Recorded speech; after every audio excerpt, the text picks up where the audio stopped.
Welcome to Blizzard Fire. We hope this video helps fire up your solution. You begin by opening the browser dev tools and locating the Sources panel. This puts you where code executes.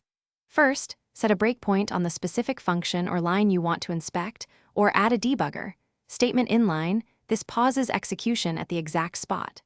Make sure source maps are enabled if you compile or bundle, so you see original files instead of minified output. Once paused, you can inspect variables and call stacks immediately, which saves time and avoids guesswork.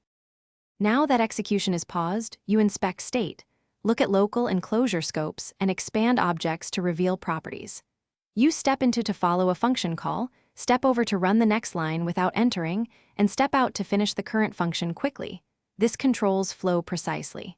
Add specific expressions to the watch panel for repeated checks, and examine the call stack to trace how you arrived at this point.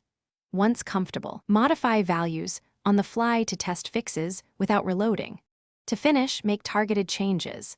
Edit values in scope or patch code with live edits or snippets, then rerun to validate behavior. Use conditional breakpoints to stop only when criteria match, and throttle network or CPU to reproduce timing bugs. Once changes look good, copy edits back into your source files and rebuild. If things go wrong, clear caches, disable minification or aggressive bundler optimizations, and re-enable source maps. This often restores readable code and resolves mysterious mismatches quickly.